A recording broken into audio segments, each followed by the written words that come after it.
Assalamualaikum warahmatullahi wabarakatuh.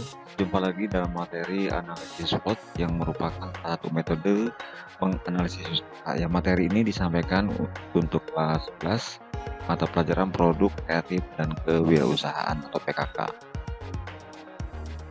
Anakku sekalian, ya perlu kita ketahui bahwasannya definisi dan fungsi analisis SWOT ya pada era digital ini tentunya untuk memulai sebuah bisnis bisa dibilang tidak terlalu sulit. Ya, ini didukung oleh perkembangan teknologi yang semakin pesat. Anak-anakku, selain itu metode analisis kelayakan bisnis juga sudah banyak berkembang. Salah satunya adalah analisis SWOT ini.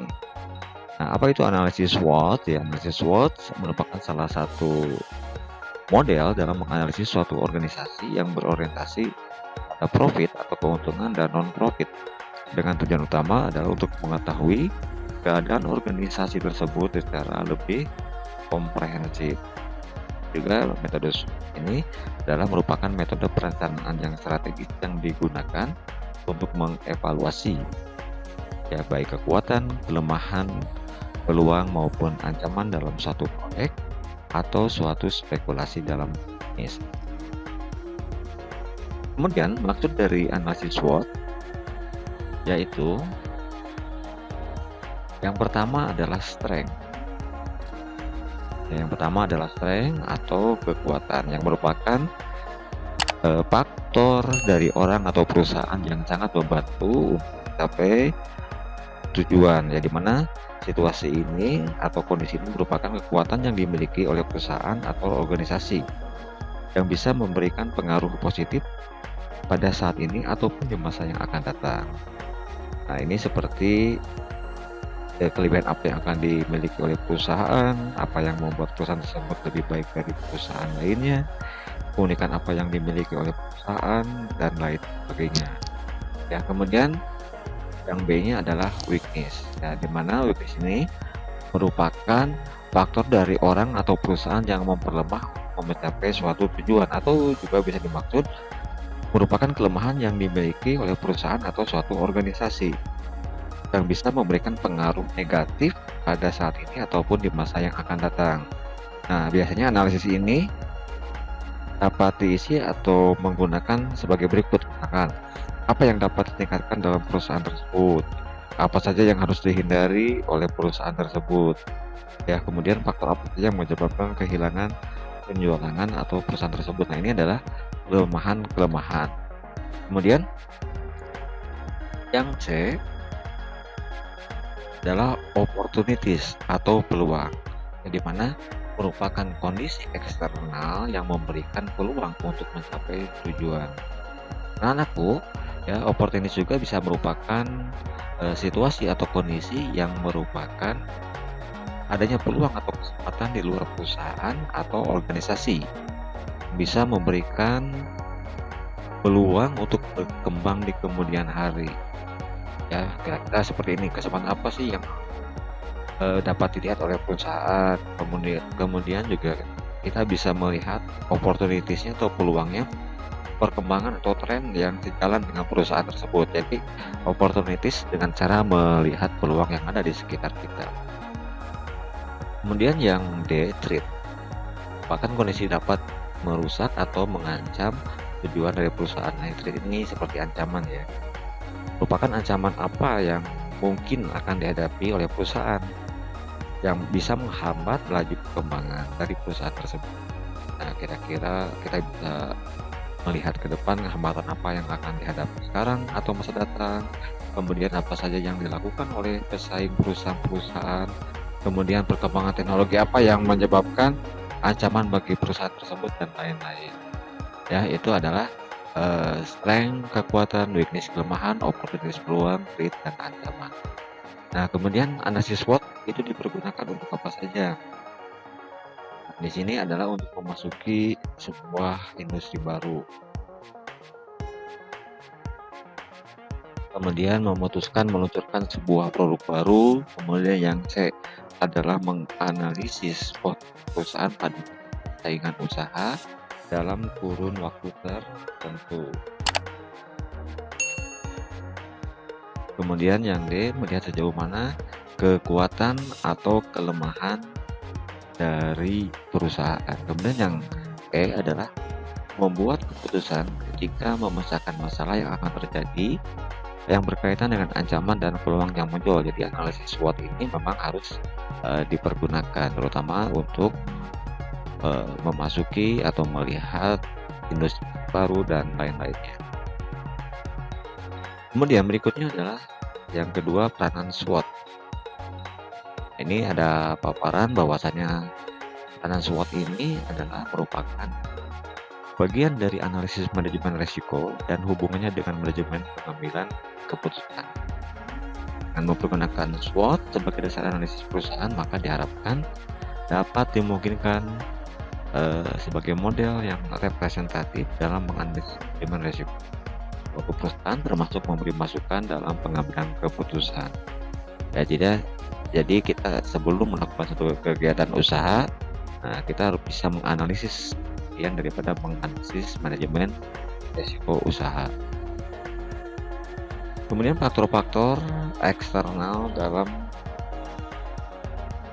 perspektif SWOT ya, eksternal maupun internal. Di sini ada dua. Yang A adalah faktor eksternal adalah mempengaruhi terbentuknya opportunities dan fit ya. Eksternal dan internal ya, di mana faktor ini menyangkut dengan kondisi-kondisi yang terjadi di luar perusahaan yang nantinya akan mempengaruhi dalam pembuatan keputusan.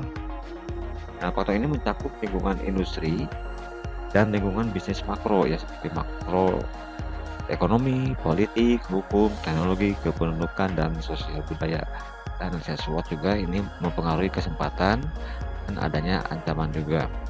Kemudian bagaimana halnya dengan faktor internal? Ini bisa mempengaruhi terbentuknya strength dan weakness ya, akan mempengaruhi kekuatan suatu perusahaan dan kelemahan daripada suatu perusahaan. Ya, faktor ini yang kondisi yang terjadi dalam perusahaan yang nantinya mempengaruhi terbentuk pembuatan keputusan. Faktor internal ini meliputi semua macam manajemen fungsional, mulai dari pemasaran, keuangan, operasi, sumber daya manusia, penelitian dan pengembangan. Nah, sistem informasi manajemen dan budaya perusahaan. Nah, kemudian yang keempat, analisis SWOT dalam kaitannya dengan usaha bisnis retail ini merupakan salah satu contoh ya penggunaan analisis SWOT dalam bisnis retail ya. Contohnya di sini toko sembako atau toko kelontong atau warung-warung kecil. Nah, kita akan bisa melihat menganalisis dari faktor kekuatan toko sembako.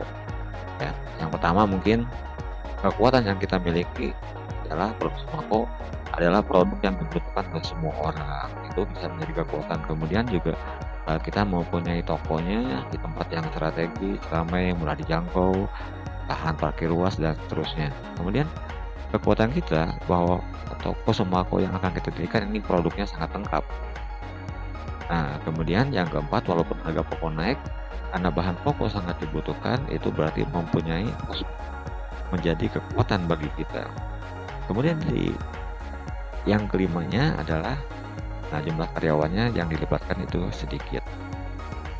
Kemudian kelemahannya, selain kita berbicara kekuatan, kita harus juga menyadari ada kelemahannya. Apa itu kelemahannya?